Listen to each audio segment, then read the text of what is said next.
बच्चा आ जाओ एग्जाम्पल 1 पे, फर्स्ट एग्जाम्पल पे आ जाओ। ये देखो क्या है, हमारे पास एक मैट्रिक्स दे रखा है 3/4 ऑर्डर का, किसी भी ऑर्डर का ले लो, 3/4 ले लो, स्क्वायर मैट्रिक्स ले लो, नॉन स्क्वायर मैट्रिक्स कुछ भी ले लो। एक मैट्रिक्स दे रखा है हमारे पास 3/4 ऑर्डर का। अब मैं क्या करना चाह रहा हूँ, रो ट्रांसफॉर्मेशन यूज़ करना चाह रहा हूँ। अच्छा, इसमें एक बात और याद रखोगे कि जो रो ट्रांसफॉर्मेशन यूज़ होता है ना वो प्री मल्टीप्लायर पर होता है, और जो कॉलम ट्रांसफॉर्मेशन यूज़ होता है वो पोस्ट मल्टीप्लायर पे होता है। जैसे ये देखो, यहाँ रो ट्रांसफॉर्मेशन क्या कर रहे हैं, आई पर कर रहे हैं, ये क्या है, ए का प्री मल्टीप्लायर है। यहाँ आई पर हम कॉलम ट्रांसफॉर्मेशन कर रहे हैं, ये क्या है, ए का पोस्ट मल्टीप्लायर है। यहाँ फिर ए पर हम रो ट्रांसफॉर्मेशन अप्लाई कर रहे हैं, तो ये क्या है, बी का प्री मल्टीप्लायर है। और यहाँ बी पर क्या कर रहे हैं, कॉलम ट्रांसफॉर्मेशन अप्लाई कर रहे हैं, तो ये बी क्या है, ए का पोस्ट मल्टीप्लायर है। तो तुम याद कैसे रखोगे, तुम याद ऐसे रखोगे कि जो प्री मल्टीप्लायर पे हम जब भी रो ट्रांसफॉर्मेशन लगाएंगे तो वो प्री मल्टीप्लायर पे लगाएंगे, और पोस्ट ये कॉलम ट्रांसफॉर्मेशन लगाएंगे वो किस पर लगाएंगे, पोस्ट मल्टीप्लायर पे लगाएंगे। ठीक है, अब देख लो एग्जाम्पल, देख लो, क्लियर हो जाएगा। जैसे मैंने एक 3/4 ऑर्डर का एक मैट्रिक्स लिया, अब मैं क्या करना चाह रहा हूँ कि रो ट्रांसफॉर्मेशन यूज़ करना चाह रहा हूँ। तो रो ट्रांसफॉर्मेशन यूज़ करने के लिए मैंने क्या किया कि रो ट्रांसफॉर्मेशन को यूज़ करने के लिए, सॉरी,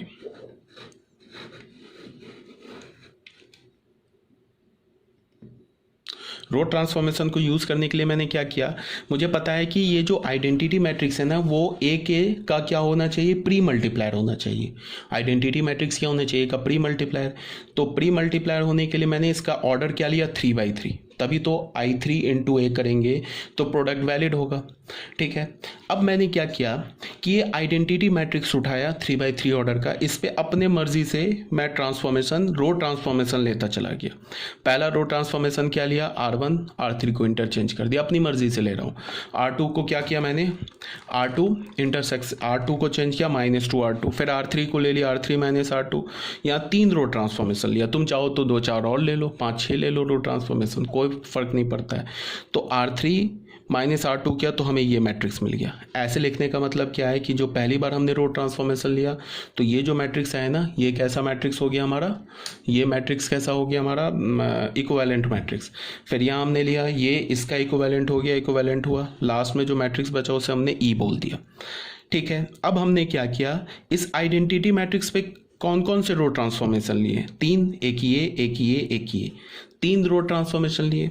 अब जो फाइनल मैट्रिक्स मिला ना हमें, ये जो रो ट्रांसफॉर्मेशन के बाद जो ई मैट्रिक्स मिला, इसको हमने ए से प्री मल्टीप्लाई कर दिया, प्री मल्टीप्लाई किया। तो प्री मल्टीप्लाई किया तो हमें मैट्रिक्स क्या मिल गया, ये देखो, ये मैट्रिक्स क्या मिल गया, ये मैट्रिक्स मिल गया। ठीक है, अब जो हमने ये 3 ट्रांसफॉर्मेशन लिया है ना, जो हमने 3 ट्रांसफॉर्मेशन लिया किसके साथ, I3 के साथ, वही सेम ट्रांसफॉर्मेशन किसके साथ लेंगे, ए के साथ।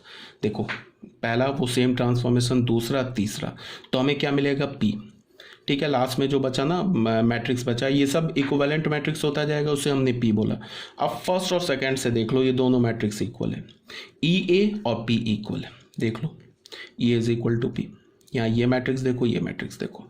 इसका मतलब क्या किया हमने, इसका मतलब हमने ऐसे कुछ किया कि हमारे पास क्या लिखा था, I3 इंटू ए, ये किसके इक्वल है, ए के। ठीक है, इस पे हमने 3 एलिमेंट्री रो ट्रांसफॉर्मेशन लगा दिया, 3 एलिमेंट्री रो ट्रांसफॉर्मेशन लगा दिया, वही सेम एलिमेंट्री रो ट्रांसफॉर्मेशन यहाँ लगाया, same transformation, same row transformation लगाया।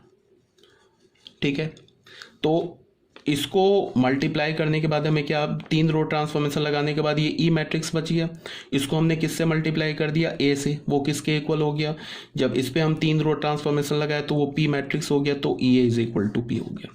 अब तुम सोच रहे होगे सबका यूज़ क्या है, तो यूज़ बता रहा हूँ। ठीक है, पहले ये तो समझ में आना चाहिए कि अभी चल क्या रहा है। अब आ जाओ सेकेंड एग्जाम्पल पे। हमने एक 3/3 ऑर्डर का एक मैट्रिक्स ले लिया। ठीक है, अब हमने क्या किया कि I3 लिया। क्यों लिया I3? क्योंकि हमें एक के साथ ना पोस्ट मल्टीप्लाई करना है, तो हमने I3 लिया। I3 पर हमने 3 कॉलम ट्रांसफॉर्मेशन लगा दिए, एक ये, एक ये, एक ये। अब ये सब समझ रहे होगे, C1 को हमने चेंज किया C1 माइनस थ्री C3। इसका क्या मतलब है, थर्ड कॉलम के हर एक एलिमेंट को 3 से मल्टीप्लाई करो, फर्स्ट कॉलम के क्रॉसपॉन्डिंग एलिमेंट में सब्ट्रैक्ट कर दो। ठीक है, तो ये हमने 3 ट्रांसफॉर्मेशन लिया, तो लास्ट में क्या हमें बचा E। अब हमारे पास ये जो E बचा ना, इसको हमने A मैट्रिक्स से पोस्ट मल्टीप्लाई कर दिया, तो हमें ये मिल गया। इसको हमने फर्स्ट इक्वेशन बना दिया। अब हमने जो ये 3 कॉलम ट्रांसफॉर्मेशन लिया है, ये सेम कॉलम ट्रांसफॉर्मेशन ए पर अप्लाई कर दिया। सेम कॉलम ट्रांसफॉर्मेशन देख लो, तो सेम कॉलम ट्रांसफॉर्मेशन ए पर अप्लाई करने के बाद हमें क्या बचा, ये पी। तो फर्स्ट एंड सेकेंड से क्या हो गया, ई ए इज इक्वल टू पी। ठीक है, तो इसका क्या मतलब है ये बता रहा हूँ अभी। इसका यहाँ क्या बोला हमने, हमारे पास क्या मैट्रिक्स लिखा था, ए आई इज इक्वल टू ए, ऐसे लिखा था। इस पर हम ये हमारा, अब मैं अगर कॉलम ट्रांसफॉर्मेशन यूज करना चाह रहा हूँ तो पोस्ट मल्टीप्लायर पे कॉलम ट्रांसफॉर्मेशन यूज करूंगा। इस पर हमने क्या किया, कुछ कॉलम ट्रांसफॉर्मेशन यूज किया, कॉलम ट्रांसफॉर्मेशन यूज किया, वो सेम कॉलम ट्रांसफॉर्मेशन यहाँ यूज कर लिया, सेम कॉलम ट्रांसफॉर्मेशन। बस इसको ध्यान में रखोगे, सेम कॉलम ट्रांसफॉर्मेशन। तो ये आई क्या बन गया हमारा ई, इसको ए के साथ हमने प्री मल्टीप्लाई कर दिया, तो ये हमारा ए पे जब सेम कॉलम ट्रांसफॉर्मेशन अप्लाई करोगे पी बन जाएगा, तो ये भी इक्वल होगा, ये बोला जा रहा है। ठीक है, अब आ जाओ थर्ड एग्जांपल में। हमने एक मैट्रिक्स लिया ए, एक मैट्रिक्स लिया पी। इस ए बी मैट्रिक्स को मल्टीप्लाई किया तो मिल गया हमें सी। ठीक है, तो सी क्या हो गया, C is equal to A B. A B को मल्टीप्लाई किया हो गया। ठीक है, अब मैं मल्टीप्लाई करके नहीं दिखाऊंगा क्योंकि उसमें टाइम वेस्ट होगा। ठीक है, तो ए बी को मल्टीप्लाई किया तो सी मैट्रिक्स हो गया, तो ये हमारा सी मैट्रिक्स हो गया। अब मैं क्या करना चाह रहा हूँ कि मैंने क्या किया कि ये जो ए है ना, ए क्या लिखा है, बी के साथ प्री मल्टीप्लाई है ना, तो ए पर अगर मैं एलिमेंट्री रो तो क्या करूँगा, रो ट्रांसफॉर्मेशन यूज़ करूँगा। अगर बी पर मैं ट्रांसफॉर्मेशन यूज़ करना चाह रहा हूँ तो फिर कॉलम ट्रांसफॉर्मेशन यूज़ करूँगा। तो मैंने ए पर ट्रांसफॉर्मेशन लिया, तो ए पर मैंने ये 3 ट्रांसफॉर्मेशन लिया। तो ए एक बार R1 R3 किया तो ये मिल गया, फिर इसको चेंज किया R2 को क्या चेंज किया, ये एरो नहीं है, ये सिंगल एरो है ऐसे। R2 को हमने क्या चेंज किया, R2 माइनस R1, फिर तो ये मिल गया। फिर इस पर क्या चेंज कर दिया, R2 को -2 R2 कर दिया, तो हमें ये मिल गया ए पे। फाइनल हमें ये मैट्रिक्स मिला, इसको ये मैट्रिक्स मिला। ठीक है, इसको हमने क्या बोल दिया, ई मैट्रिक्स बोल दिया। तो हम लोग क्या कर रहे हैं, ये देखो, हम लोग है ना ए पर प्री मल्टीप्लाई कर रहे हैं, ए मैट्रिक्स पर प्री मल्टीप्लायर कर रहे हैं। ये जो प्री मल्टीप्लायर है ना बी का ए, इस पर रो ट्रांसफॉर्मेशन अप्लाई कर रहे हैं, और वही सेम रो ट्रांसफॉर्मेशन सी पर अप्लाई करेंगे। सी का मतलब इस मैट्रिक्स पर अप्लाई करेंगे। ठीक है, तो यहाँ पे हमें क्या मिल गया, R3 पे ये किया तो इक्विवेलेंट मैट्रिक्स ए हो गया। अब ई बी मैट्रिक्स निकाल लिया, ई इंटू बी, ये क्या मिल गया, पी मैट्रिक्स हो गया। इसको हमने फर्स्ट बोल दिया, सेम रो ट्रांसफॉर्मेशन सी पर करेंगे। ठीक है, तो सी मैट्रिक्स तो इसके इक्वल है, इस पे पहला वो सेम रो ट्रांसफॉर्मेशन जो हमारे पास 3 है वो कर दिया, ये क्यू मिल गया। तो देख लो E B is equal to Q K equal है। ये देखो मैट्रिक्स और ये मैट्रिक्स देखो इक्वल है। ठीक है, इसका क्या मतलब है ये बताया जा रहा है। इसका क्या मतलब है कि हमारे पास जब भी A B is equal to C लिखा होगा, ठीक है ना, तो अगर मैं ए पर, ए क्या है, बी का प्री मल्टीप्लायर है, तो अगर मैं प्री मल्टीप्लायर पर क्या करूंगा, रो ट्रांसफॉर्मेशन अप्लाई करूंगा। तो ए पर मैंने कुछ रो ट्रांसफॉर्मेशन अप्लाई किया, तो फाइनल जो रो ट्रांसफॉर्मेशन अप्लाई करने के बाद उस मैट्रिक्स को हमने ई बोल दिया। अब ई को मैंने बी से मल्टीप्लाई किया, ठीक है, और जो रो ट्रांसफॉर्मेशन ए पर किया था वो सेम रो ट्रांसफॉर्मेशन मैं सी पर कर दूं, तो हमें क्या मिलेगा, पी मैट्रिक्स मिलेगा। तो E B is equal to P हो जाएगा। ठीक है, इसका क्या मतलब है, इसका ये मतलब है कि तुम ऐसे देखो, इसका ये मतलब है कि अगर हमारे पास A B is equal to C given है ना, मान लो कि इस पर हमने कोई रो ट्रांसफॉर्मेशन अप्लाई कर दिया, ऐसे बोल दिया, R1 को चेंज किया, R1 माइनस R2 कर दिया। अगर वही सेम रो ट्रांसफॉर्मेशन यहाँ भी चेंज कर दिया, R1 को चेंज किया, R1 माइनस R2 कर दिया, तो ये मैट्रिक्स पे तो कुछ कर ही नहीं रहे। ये मैट्रिक्स मान लो बन गया हमारा P1 मैट्रिक्स बन गया, तो P1B किसके इक्वल होगा, ये C से C1 बन गया, तो ये इसके इक्वल ही होगा। फिर इस पर हमने क्या किया, दूसरा रो ट्रांसफॉर्मेशन अप्लाई कर दिया, फिर इस पर सेम रो ट्रांसफॉर्मेशन अप्लाई कर दिया, तो ये P2 बन गया, तो फिर P2B is equal to C2 होगा। फिर इस पर मैंने कोई तीसरा रो ट्रांसफॉर्मेशन अप्लाई कर दिया, वही सेम रो ट्रांसफॉर्मेशन यहाँ अप्लाई कर दिया, बी को कुछ नहीं कर रहे हैं, तो ये मान लो ये P3 बन गया, तो P3B भी हमारा C3 के इक्वल ही होगा। अरे मेरी बात समझ में, ये होगा। तुम चाहे ये जो पैटर्न है इसको जितने फाइनाइट नंबर ऑफ टाइम्स कर सकते हो, ठीक है। अगर पोस्ट मल्टीप्लाई करने की बात होगी, तो उसके लिए क्या करेंगे, मान लो कि A B is equal to C given है। अब मैं पोस्ट मल्टीप्लाई करना चाह रहा हूँ, कॉलम ट्रांसफॉर्मेशन यूज करना चाह रहा हूँ। तो ए के साथ जो बी है ना पोस्ट मल्टीप्लायर, तो बी पर मैंने एक कॉलम ट्रांसफॉर्मेशन अप्लाई कर दिया, मान लो ऐसे कर दिया, C1 और C3 को आपस में इंटरचेंज कर दिया। वही सेम कॉलम ट्रांसफॉर्मेशन यहाँ भी अप्लाई कर दिया, C1 और C3 को इंटरचेंज कर दिया। ए को आप कुछ नहीं करेंगे, तो ये ए से ये B1 मैट्रिक्स हो गया, बन गया। ये बी का B1 क्या हुआ, बी का इक्विवेलेंट मैट्रिक्स बन गया। तो ये अब सी पे भी हमने कॉलम ट्रांसफॉर्मेशन अप्लाई किया है, तो सी का इक्विवेलेंट मैट्रिक्स C1 बन गया, तो ये फिर इक्वालिटी होल्ड करेगा ऐसे।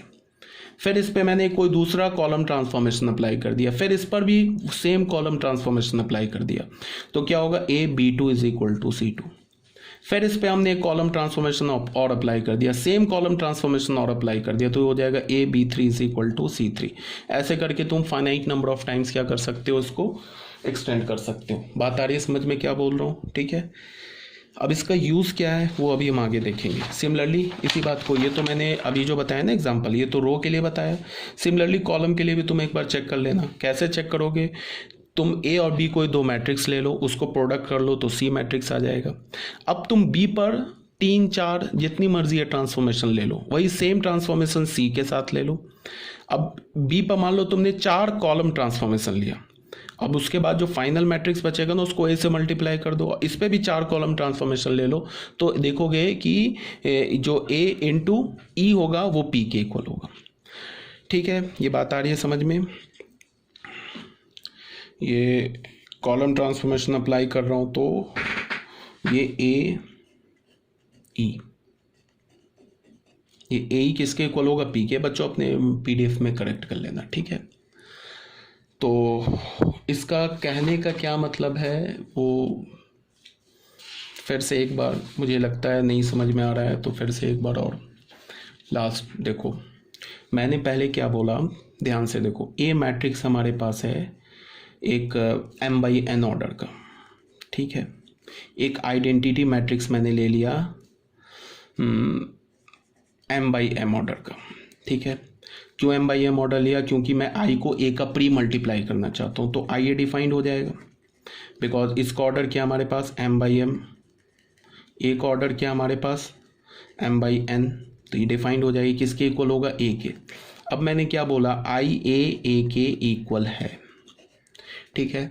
अब मैंने क्या किया, I पर एक एलिमेंट्री रो ट्रांसफॉर्मेशन लिया। क्यों, बिकॉज आई जो है ना ए का प्री मल्टीप्लायर है, तो मैं बार बार बोल रहा हूँ कि प्री मल्टीप्लायर पे रो ट्रांसफॉर्मेशन लेंगे और पोस्ट मल्टीप्लायर पे कॉलम ट्रांसफॉर्मेशन लेंगे। तो आई पर हमने कोई रो ट्रांसफॉर्मेशन लिया, तो ये बन गया आई से, ये मान लो ये बन गया I1, इसको छोड़ दिया, ए रहने दिया। इस पर सेम रो ट्रांसफॉर्मेशन लिया, तो ये ए से बन गया A1, तो ये रिजल्ट आ जाएगा, ट्रू होगा ये। फिर इस पर हमने एक और रो ट्रांसफॉर्मेशन लिया, तो ये I से बन गया I2, ये A को ऑलरेडी, इस पर एक दूसरा सेम रो ट्रांसफॉर्मेशन लिया, तो ये बन गया A2, तो ये भी इक्वल ही होगा। ऐसे करके तुम एक्सटेंड कर सकते हो। फिर इस पर कोई रो ट्रांसफॉर्मेशन ले लो, वो बन जाएगा I से I3 into A, same row transformation यहाँ ले लो, तो ये A3 बन जाएगा। ऐसे करके होल्ड करेगा, ठीक है। अब मैंने क्या बोला कि हमारे पास एक मैट्रिक्स है M/N ऑर्डर का, एक हमने आइडेंटिटी मैट्रिक्स ले लिया N/N ऑर्डर का, ठीक है। तो अब IA डिफाइंड हो जाएगा, IA किसके इक्वल होगा, AI डिफाइंड हो जाएगा, AI किसके इक्वल होगा, A के। अब ये जो I है ना, ये पोस्ट मल्टीप्लाई है A के, तो यहाँ पे हमने कोई कॉलम ट्रांसफॉर्मेशन लिया, वही सेम कॉलम ट्रांसफॉर्मेशन यहाँ लिया, इस पर कुछ नहीं करेंगे अब। तो ये A, ये I1 हो जाएगा, ये A से A1 हो जाएगा, तो ये रिजल्ट होल्ड करेगा। सेम कॉलम ट्रांसफॉर्मेशन, कोई फिर दूसरा कॉलम ट्रांसफॉर्मेशन यहाँ लिया, वो सेम कॉलम ट्रांसफॉर्मेशन यहाँ लिया, तो ये A से I2 बन जाएगा, ये A1 से A2 बन जाएगा, फिर होल्ड करेगा। ऐसे करके तुम इसको भी एक्सटेंड कर सकते हो। ये बात आ गई समझ में।